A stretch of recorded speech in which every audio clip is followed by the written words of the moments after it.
luscious, luscious, luscious. The sounds of the scherzo from Beethoven Symphony Number 9 ushers in another session today. Well, folks, it's going to have to be a bit of a set and forget session because there is a number of events occurring here I need to be a party to. Things that need to be sorted, and so that's the way it's going to have to be. But I'm pleased to say that Mr. Prozoot has put up a quite a extensive offering. Went up this morning, and I'm quite happy to advance that as our first offering, and then we might resort to some orchestral music a bit later on. So I will be around, but won't be around for live missions per se. So, anyhow, we'll hear some recordings from Mr. Who is he? What's the name of this band? I'm looking it up now. It's Herman Kennan. It's the LA sound. It's a Hollywood sound in its earliest incarnation, late 1920s, 28, 29. Herman Kennan and his band had close associations with the Hal Roach Studios later on. But it's a bright, sunny sound, great band, and superlative transfers from Mr. Prozoot. So we'll kick off with that for about 30 minutes or so, and hopefully I'll be down off the roof. I've got to do some repairs. Be careful. Thank you. Yes, I will. I've got quite a bit of support. We've got to fix up a blind which is blowing in the wind. Blowing in the wind. Yes, it certainly is. So yeah, should be back in about 30, and we'll see how we go from there. So Herman Kennan, and this is vk3sl testing.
Stray far away into the land of my dreams.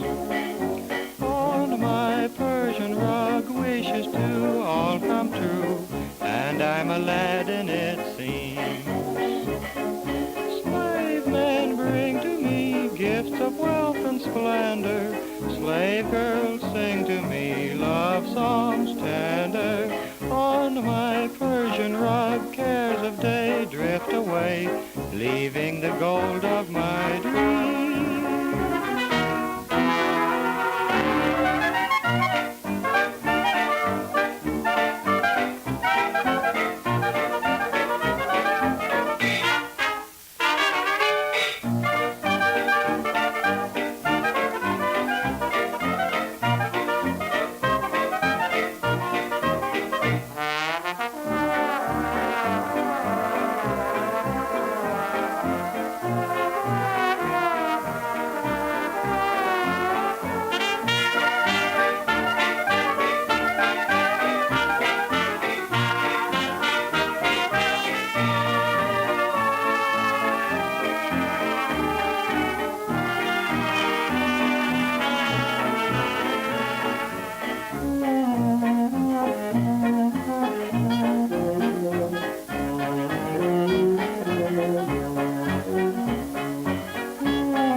somebody new, there's somebody who looks better to you. There's somebody taking my old place in your heart.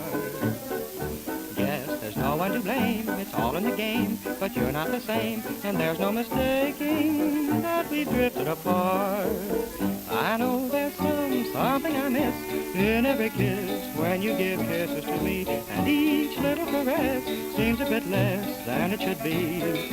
I guess there's nothing to do, nothing to say, so I'm on my way. It's all for the old love when somebody new.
little rose of Monterey, my pretty little senorita, my little rose of Monterey.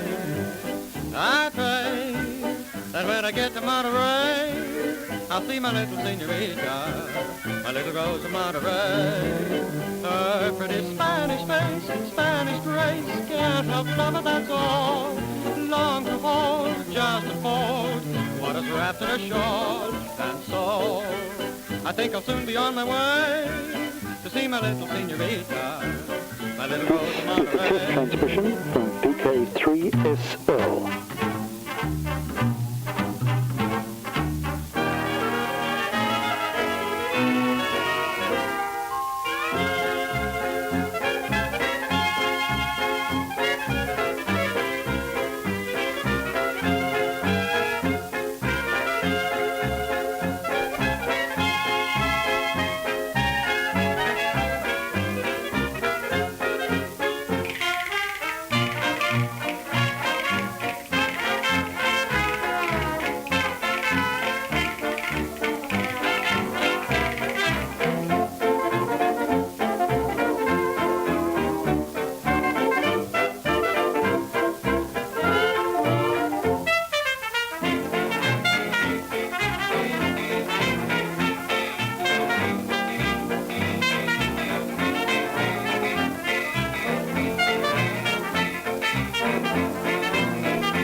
Got a lot of little things to do. Got to make a little dream come true. Morning, night, and noon, I'm doing my best. Building a nest for Mary. Planning on a little bungalow where a lot of little roses grow. Morning, night, and noon, I'm doing my best. Building a nest for Mary. Someday we rock away our cares in our rocking chairs. Wind the clock and tiptoe upstairs. Laying out a little nursery, all a blossom on a family tree. Morning, night, and noon, I'm doing my best, building a nest for Mary.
pretty little thing. Say, that pretty little thing that makes you mine. You're like a warm summer's breeze on a tropical sea. Still, there's a chill in your squeezing. Stop teasing, you pretty little thing. Put on that pretty little ring and send a ting-a-ling-a-ling right down my spine. Here comes the bride, has a pretty little swing. Oh, why can't a pretty little thing like you be mine?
This is a test transmission from vk3sl.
and hooky kids late for school. Kids again, going barefoot down to the old swimming pool. Stealing pies and telling lies like we all used to do. Sailing kites and having fights, playing soldier too. Memories all come back and make us feel blue. Memories that will follow you your whole life through. Now the sun is sinking, in our hearts we're thinking just to be little kids again.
Though the sky may be dreary, don't be blue, don't be weary. There's a place in the sun for you. Though your song is a sad one, fill your heart with a glad one. There's a place in the sun for you. Leave your share of care far behind you. Happiness is sure to find you. Smile at each little sorrow. Hope will come with tomorrow. There's a place in the sun for you.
da.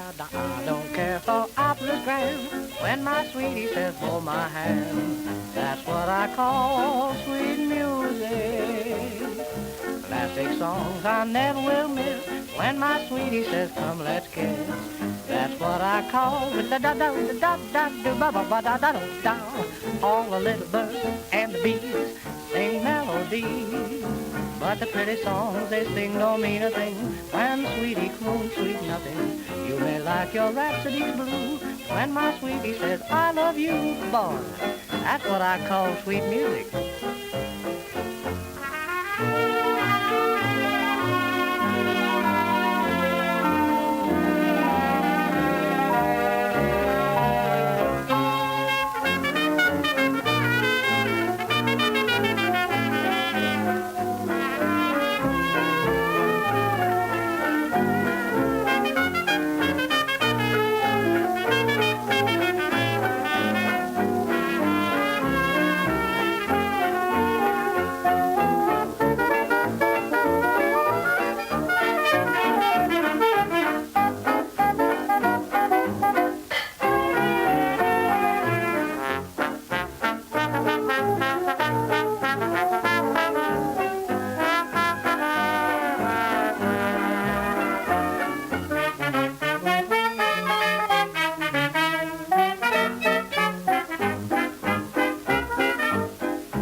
Sweet sunny sounds of LA from the 1920s, 1927 to 1929. Herman Kennan and his orchestra that worked in Hollywood and made a few sides as well. That's the latest upload from Mr. Prozoot, and this is vk3sl test missions on 160 and on UHF. And we're sort of just in a quasi state at the moment, doing other things as well, so probably we won't do much live activity today because I'm cleaning up, but we had mission accomplished. We were able to sort things out. The blind that was blowing in the breeze, become completely detached, has now been severed, and at least we have more light in the house. Light means everything. That's the secret to mental health, I think, having lots of light. Been sitting outside today, and light and sun, that warmth of the sun, has been most excellent. So there we go. Well, what I might do at this point is put on an LP. I was going through this new batch of LPs. You might recall, if you've been listening to these missions, that picked up quite a collection of 1950s LPs recently in a second-hand shop in Kew. And amongst them is a Decca recording of Victor Olof and his orchestral concert. Now, this disc features a lot of sort of orchestral lollipops, but it's an early LP and it deserves a listen. It's the Orchestra de la Suisse Romande with Victor Olof, probably around about 1950. So I reckon we'll continue with that for the time being. We might swear up an episode of the Thunderbirds, and we'll have to flip the disc at some point. So I think that's the way we'll do things today. This would be one of the very early LPs. I think so. Yes, this would definitely be on the program for the Magic of Microgroove, Frank. VK3JR, yes, certainly. I must have a big look for that. I want to find out about John Masters and the Magic of Microgroove. I'm intrigued by this program. John Masters. He was the absolute personification of the plum in the mouth. Oh, really? Okay. He had all of the theatrical space in his delivery. Sophisticated. Oh yes, absolutely. So elite. Unapproachable. Yes. Totally. Yes. So was it always classical music, or did they have pop music as well? They had whatever they could get on microgroove. Okay, wow, amazing. But a lot of classical, a lot of symphonies and stuff. That Okay, they used to have to play turning 78s over and with pauses and stuff like that. Yes, yes. Demonstrating how good it was not to have to do that. That's right. Not having the sweating turntable operator, fast starting 2 turntables, one in each hand. Exactly. So yeah, the magic of microgroove. No, that's and the low surface noise. yeah, that would have been a revelation. It would have been most excellent. People wouldn't have believed their ears, and they would have thought, this is perfection. Suddenly we're in sonic nirvana. Of course, we were listening on the big radios with the big wooden cabinets. Oh yes, the yes. big speakers. Very nice. Yes, nice and For big. its time, pretty good. Oh yeah, bigger periodic baffles and the yeah, look, they actually sounded surprisingly good. I grew up listening to my grandfather's radiogram and the big speaker, which I just look at that speaker cloth and I think to myself, there's an orchestra behind there, or there's a band behind there. Yes, well, I know, I couldn't work it out. That sense of magic behind the box. I said to my dad one day, how do they all fit, Dad? It's a ridiculous thing to say, but Oh, it's wonderful. I think I was about 4. Oh, good for you. A very real question. I mean, I think that has to be asked. I used to make up stories about the band being behind the speaker grill with my kids and just make up these crazy tales of, I don't know, just madness and and just spin a yarn. But yeah, it's the thing. Actually, there was a really good Doctor Who episode with John Pertwee in the early 70s about a scope machine where everyone was made into miniature and fitted inside the TV tube, and they had this universe within the universe. And I thought that was very clever. Oh, it sounds good. Yeah, it was really good, but it was a little bit like now. Actually, it was cyclic redundancy. So they'd play out some drama, and then it would loop back, and the same real players would just sort of go back to the start. No, Yeah. and there was sort of a bit of a psychodrama as well because the What a great players. idea. Yeah, it was a little bit like the Groundhog Day film. Yeah, That exploited the same idea. But Very powerful, that film, actually. yeah, it is actually. Yeah, it's certainly. Yeah, we joke about it, but it really was. Yeah, I acknowledge that. It raises all sorts of questions, existential questions, I think. It does. Yeah, about how we relate to our environment and what decisions we make. But I'm pleased to say that I got through 2 full suites today. I did all of number 4 and all of number I was gonna ask 5. you, yes, how did it go? Good. I sat out there in the sun, felt the sun on my back, and played through 2 entire suites, and it was the best thing for my demeanour. Yeah, I know. You're lucky to have that. Oh, look, I have to. Otherwise, I really would go nuts. Yeah, no, it's excellent. Yeah, we all need creative outlets, and look, for me, that's the way. And but we've all been doing it. Henry was practicing outside. I went right through the valley. I took the dog for a walk, and we could hear the French horn on the other side of the valley. Terrific. So yeah. Anyhow. Those of us who can't really play can get something of that listening. Oh yeah, it was just as good. Listening, you can immerse yourself in an experience and it's just as good, really. I don't think I don't think it's just as good. I think it's sort of second best, but it's still pretty good. Sure, it is. I mean, look, I know you can't quantify these things. Not easily, no. But I can play well enough. I used to be able to play well enough to at least understand how good it is when you do play something well. Yes, I know the fear. Yeah, that's right. And it is that sense of when you're immersed in playing something, and it's the same with listening, you are in the moment. Oh, totally. And that's the thing. You're not thinking about the past or the future or daydreaming or in any other place. You're in the experience, in the moment-to-moment happening. It just takes you with it, doesn't it? Yeah, and you just... Effectively, you just sort of sit and watch yourself, or inwardly you just feel, and there's a sort of totality about it. It's very zen, I suppose.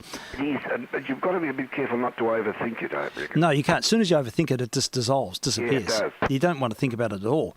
You just sort of get into it, and you sing the piece, and you feel the shapes, and the music just takes you for a ride, so to speak. You feel a lot better. Yeah, it's an antidote. It's a really good thing, and but listening's the same in many ways. It's you can just sort of get into the sonic experience. You don't have to place judgments. You don't have to, weigh it up or contextualize it. It's just stuff that happens, and it feels good. exactly right. I think that's the. I It's an think. incredible thing to have. Yeah, well, it's interesting. I think a lot of sort of people who study the brain, they've often wondered what the significance of music is, but I think it is just cheesecake, really. Yeah.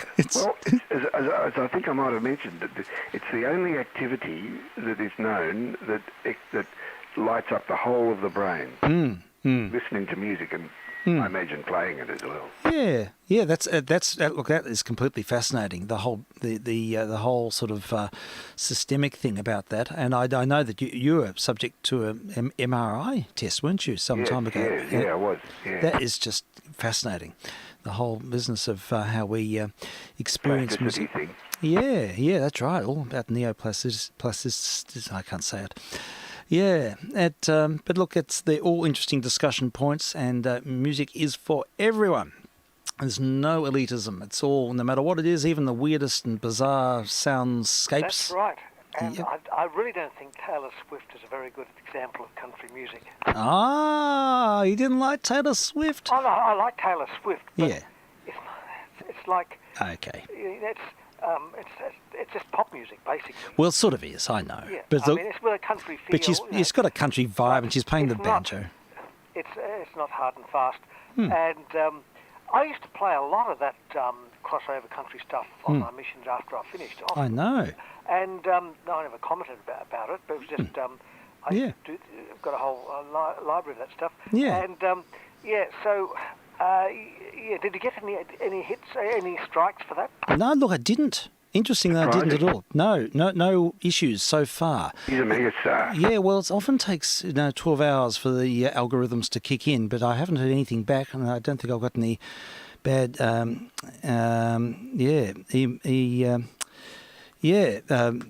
don't think I've got any nasty reports from them, so I think that's all okay. I think I've got through. Right. So that's all good, but. Look, I know it's not country. Look, everything has got a million different niches, and I just asked the kids what's something countryish, and they jumped on that on Taylor Swift.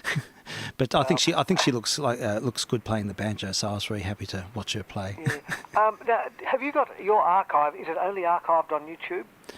I do another copy as well. Good. Yeah, I do. I've got the log going on here as well. So yeah, there's two places. So if it ever got striked off, yeah, there are some that only exist on YouTube, but that's a couple of times the logs failed. There's literally thousands of hours. You're never going to do them again. No, well, that's it. There's pretty much continuous since 2018. So there's a fair bit of material, and it does log the whole of the first lockdown and all of that too, which was a fairly intense period. And yes, that's right, yeah. So it's a bit of a chronicle, I suppose. But in 50 it'd be like Samuel Pepys' papers in London in the plague.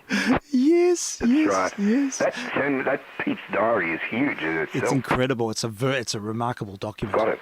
You have? Okay, yeah. It's a very interesting read, especially about the fire of London. It's like the best record of it that we have. Yeah, it is. That's right. And just someone decided, well, he was actually aristocracy, but he decided to write mundane stuff, really. And now it's the only record we have of it. That's right. Yes, just little things about... He wrote about his own affairs that he had. Oh, yeah. He was very fond of a Dalliance 3. Yes, I think he might have been. Well, I think he was. It was a fair bit of gratuitous... to finish off a lot of his and so to bed. Yes. So I think there was some sort of personal anthology. Oh, yeah. Bit of ego massaging, but that's all right. He kept nothing back, really. I don't think so. But there we go. But it's some of it's a bit cody, but you've got to, once you get to know his expressions. Yeah, we could have some Samuel Pepys readings. Oh, sure, there's plenty there. It'll keep us going for the next 30 years. That'd be really good. I mean, Dickens was also chronicled his times in a very, very sort of personal way. I think his writing is... you need people like that. They're that sort of people. That's why they do it. Normal people wouldn't do it, so you wouldn't have it. So yeah, that's right. Put up with it. Yeah, people who are very tuned in to sort of the way, just the everyday things. I think that's the point. Is just these urban things. Dickens, you read it. It's not that long ago, 1860 or something, and they take the horse carriage to London, and they go and book into a hotel, and they give them a candle, Yeah. to go up the stairs. I mean, all these things that just the normal things that would happen. Yeah. And you forget about how people actually lived and existed in those times. That's right. It's very recent. I mean, it's fascinating. I got an interview with my grandfather who died in 1981, and he talks about Caulfield around the turn of the century and how they had a paddock with a horse, and he'd just have to bridle up the horse and pick people up from Caulfield Station. Yeah, well, It's really not that long ago, and it's another window into a different time. But these things are important. Little anecdotes. That's right. Now, I read Dickens again a few years back, 10 years ago. Yep. And there's a film, an English film on one of the Dickens. I forget which one it is. Yeah. But they've followed the book so well, and the first scene, it is just so well done. Okay. And it's not art. It's really just followed and the Followed the way that script. they've visualised in black and white film of what the Dickens was trying to say in the scenes. And it's just what was in my mind when I was reading the book. Yeah, yeah. And the film is almost exactly the same. Oh, fabulous. So it's a great idea of how someone has actually visualised a thing like that. Yes, I suppose the sort of those London and the fogs and that you could really go to town with a film noir sort of capture. Well, the first scene, they're walking back from the river and there's the fog and all this sort of stuff. Yes. And in the film, it is just like I would imagine it would be like. Oh, wow. Oh, that's fantastic. I'll be interested to know which one it is. I'll have to watch it. it was a good movie of great expectations. Okay. Yeah, Maybe. might have been that one. I forget. But anyway, look, it's interesting to read because it's quite, because they were just sectionalised things in the newspaper, little stories. But, Yes.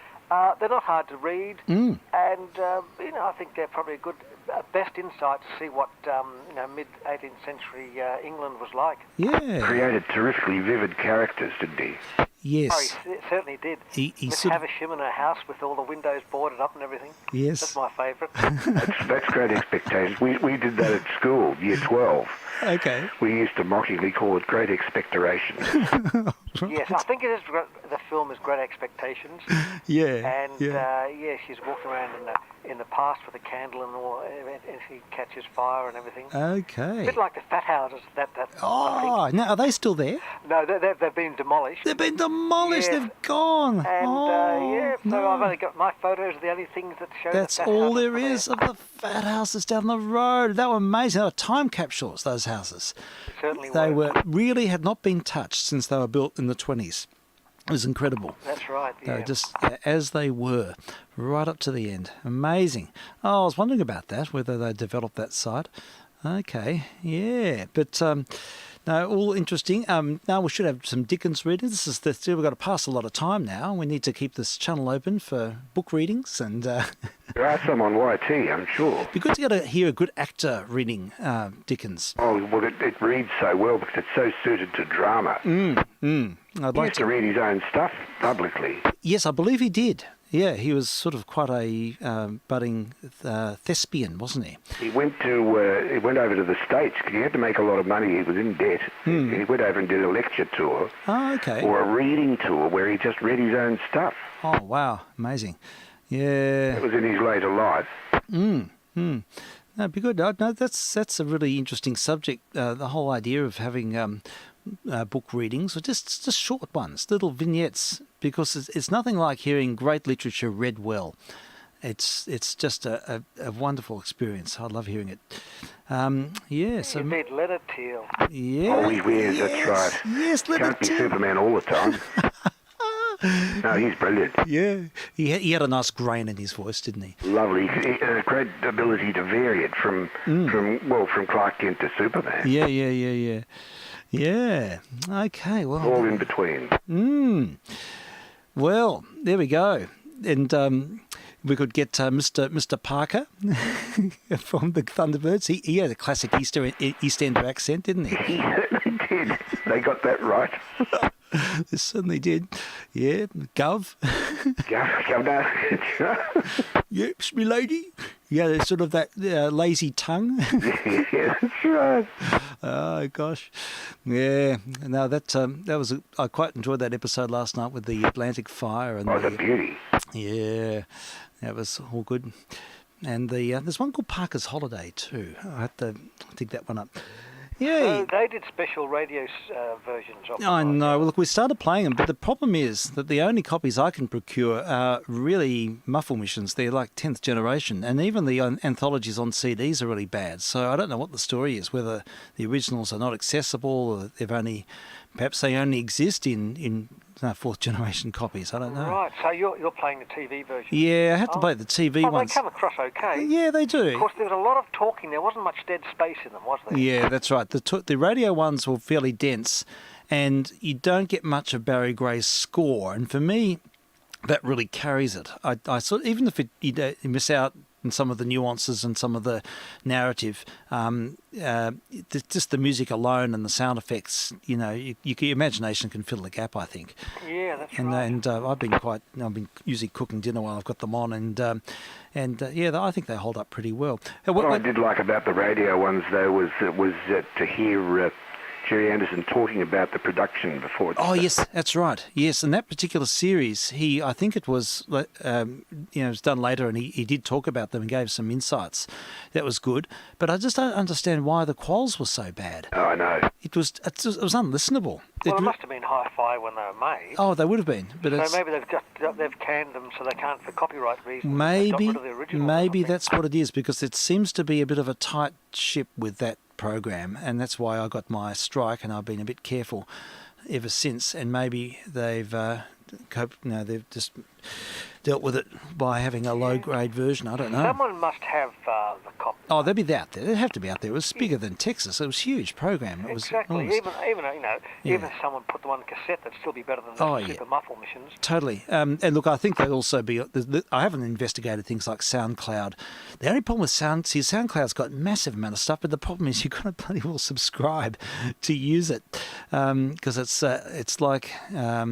Yeah, I mean, it's okay. I would subscribe if I was using it all the time, but it's like YouTube's hopeless unless you get YouTube Premium. And SoundCloud's a bit the same. Unfortunately, it just comes up with ads all the time now. Yeah, well, I suppose the thing is that people expect things to be free. Yeah, I know. And that's true. People used to go to the movies or play or something, have to pay big money. Yep.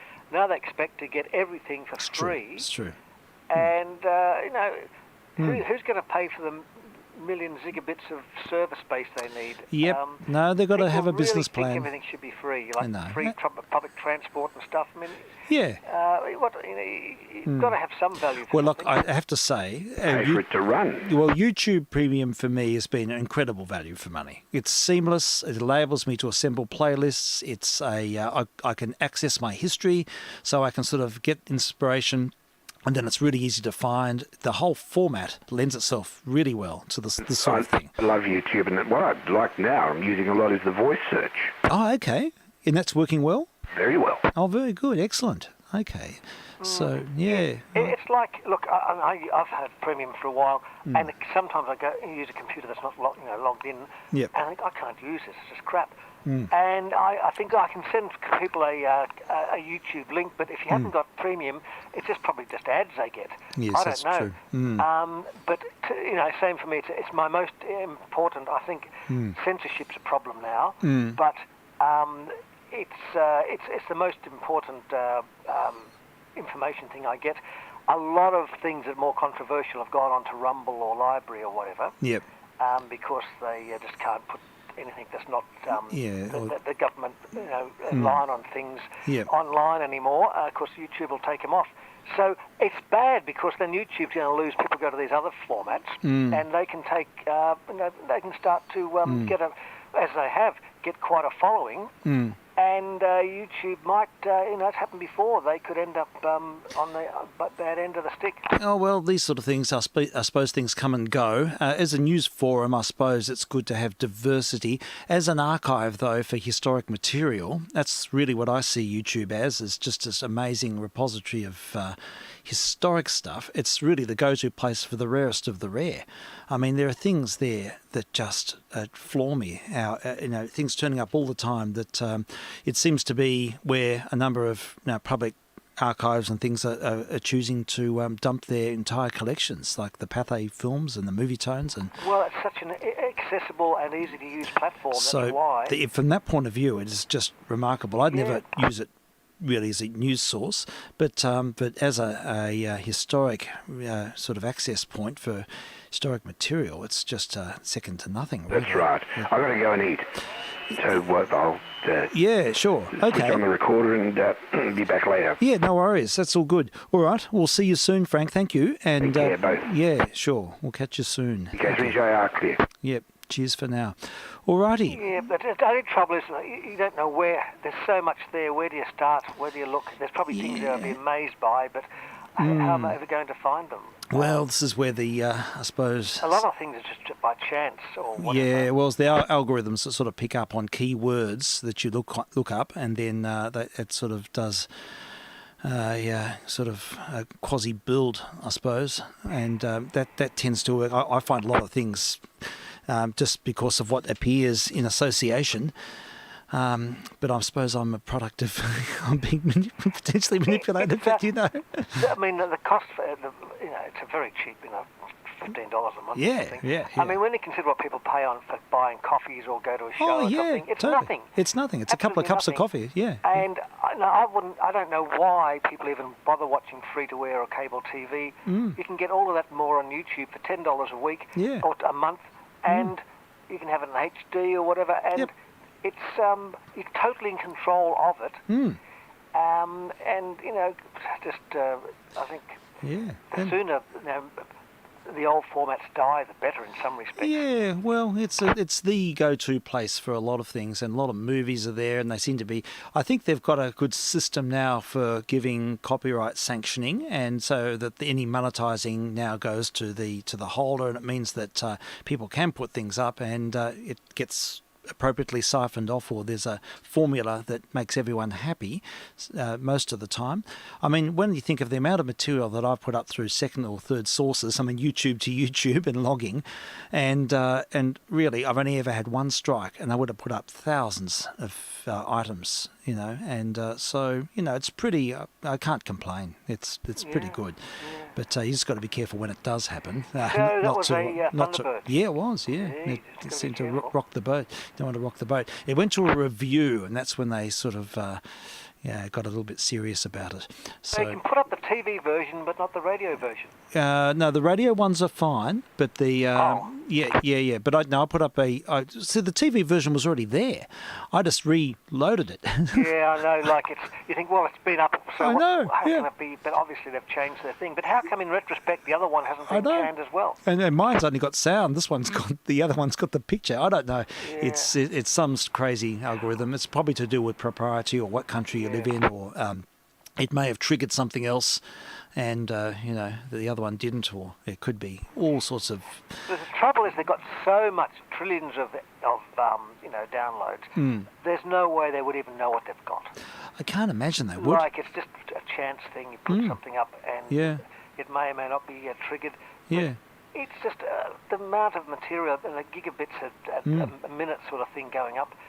Well, the servers are going to explode, you'd think. You'd think so. But see, it's pretty safe too. I mean, we use it at school a lot, and there's never, not to my knowledge, there's never been any issue with inappropriate stuff popping up, out of the blue, or there's been never any sort of, tangents that have raised alarm bells. It's sort of trusted, and just mainly for documentary material. And so it's interesting that gets sort of seen as a reliable source. Yeah. Well, I've got to keep their reputation and stuff. Yeah. But the one on the school teacher, I looked at it last night. Oh, yes. Amazing. And I think she was a bit self-conscious about her skirt being so short. Yes, she kept her knees tight together, didn't she? And normally didn't care about 5-year-olds, but when the camera crew was there... When the camera crew's down at the kids' level, potentially looking up her skirt, I know. I think she was a bit self-conscious. Poor thing. She was probably about 22. Yeah, and the interesting things like, the black and white footage of the old school. Yes. Mind the drums, Yes. marching into the rooms, sitting at those desks. Yeah, I used to play the drums. Ah, I used to be in the drum corps when we used to march in to class. Yeah, I quite enjoyed doing that. It was good fun. Yeah, it was all very regimented, but that's the way it was. But it was interesting to compare, and she was very much a product of the new thinking, and the kids had pretty free reign.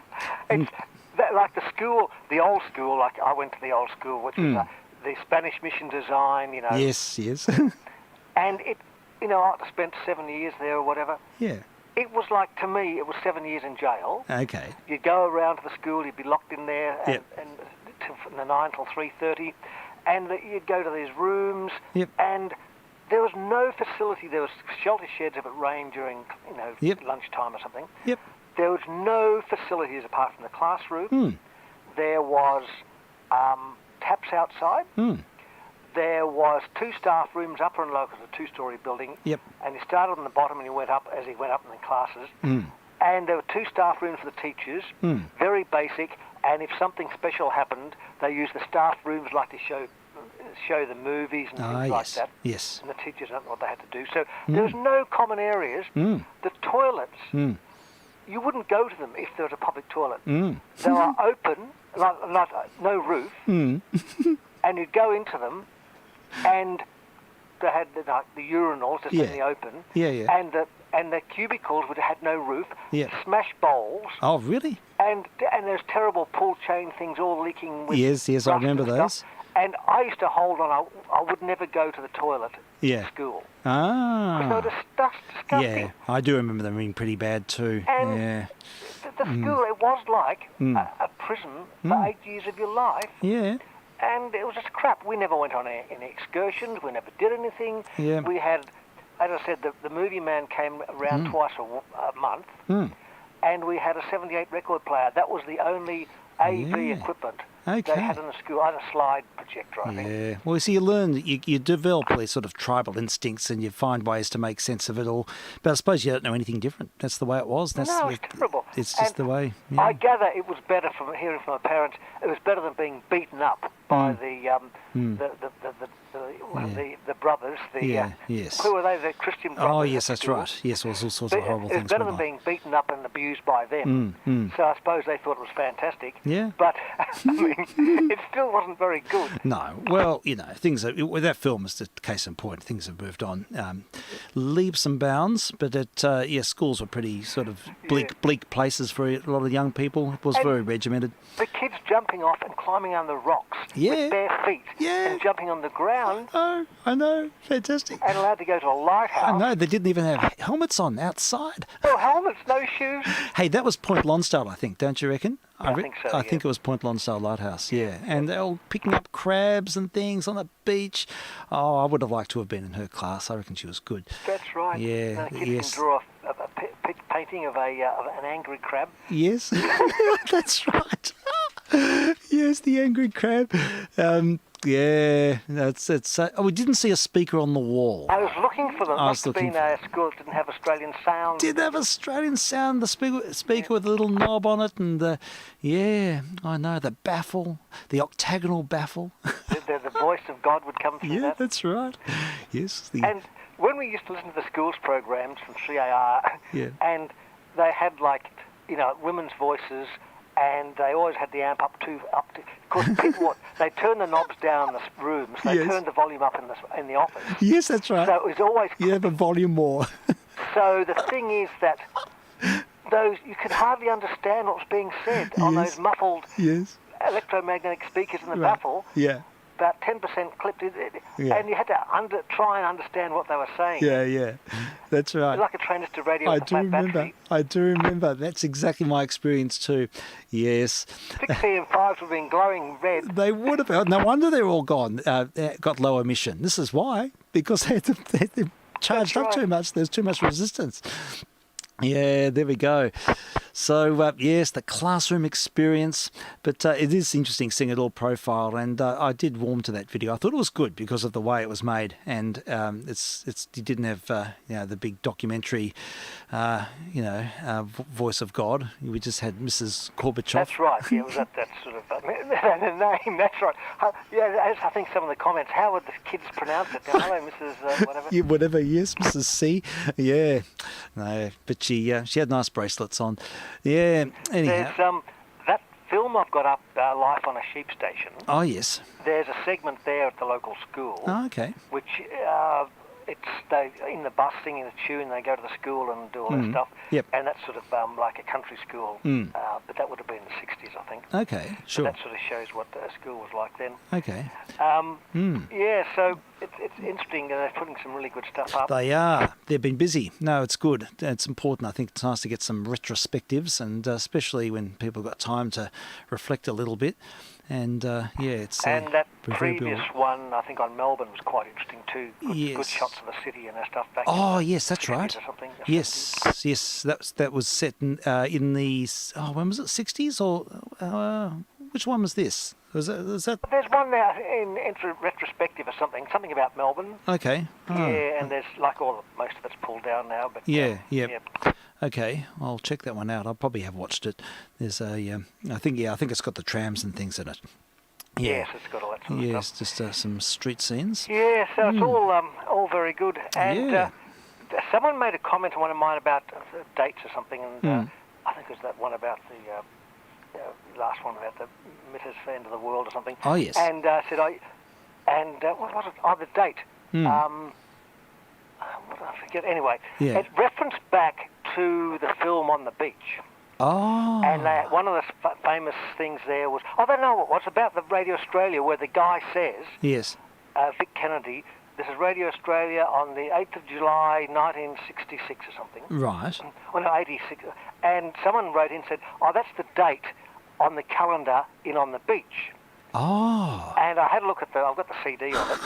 And there's a scene, and they've got it crossed because that's when everyone's going to die. Yes, that's right. That's it. And he had it was the wrong year, but still, yeah. I thought, On the Beach. I haven't looked at that for a while. Yeah. God, it's a dark movie. It's a very dark film. It really is. Yeah, and particularly it is. In today's times, like pictures of Melbourne, there's papers blowing down the street. I know. And stuff. They think they could clear the city for that movie. It's unbelievable. Yep. It's really, really dark. And the scene that really got me, there's one where, towards the end, all the families are going out, carrying their kids and stuff, to the medical centres to get their pills. Their oh, yes, that's right, their suicide pills.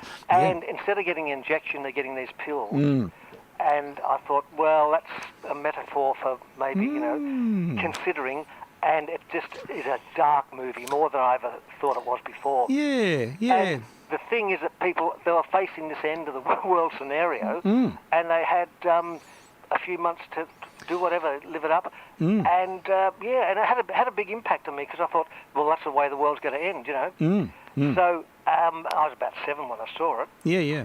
And very powerful movie. I think especially having the local content and sort of on our doorstep, and I mean it is an incredibly dark film, unbelievable, and it has a lot of sort of film noir. The way it's filmed, it sort of has that.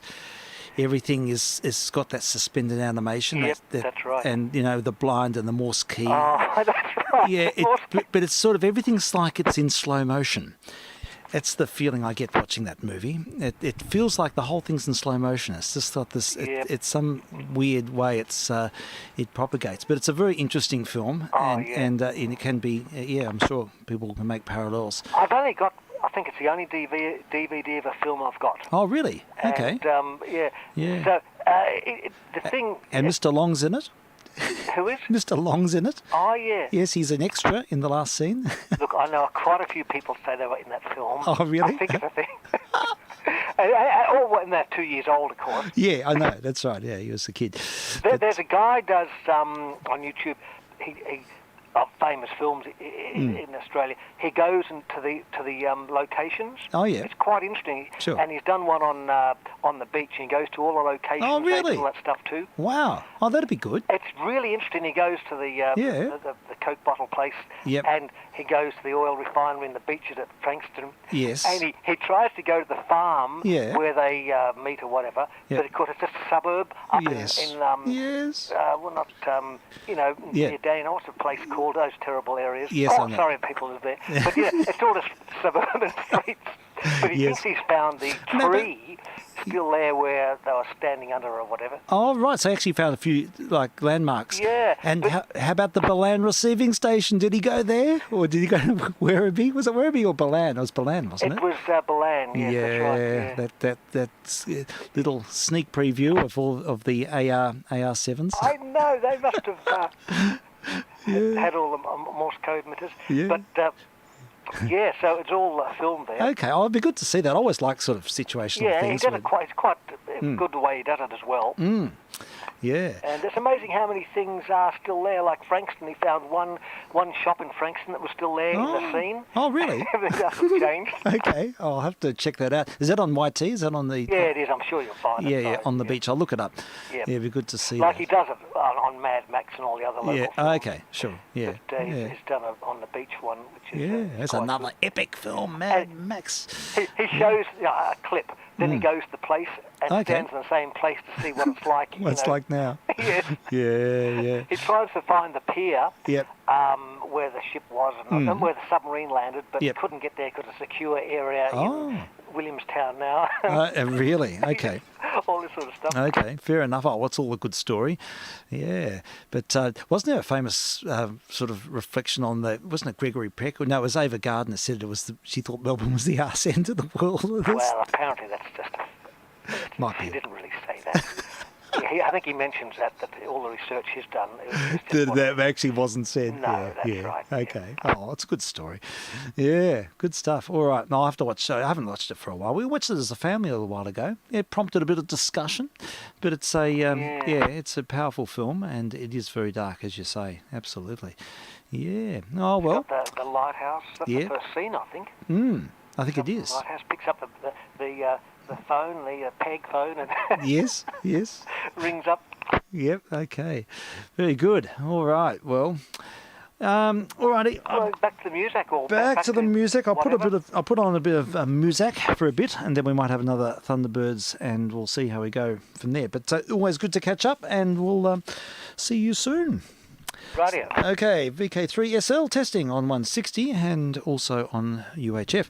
And what we'll do is have a listen to Victor Olof and his orchestral concert, courtesy of Decca, an LP that came out, one of the full frequency range recordings with a big ear on it. And I think this goes back to the early 1950s. Now we'll put it through the noise reduction because it does look like it's a bit old and worn. Anyhow, they're all orchestral favourites. VK3SL.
transmission from vk3sl.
the magic of microgroove.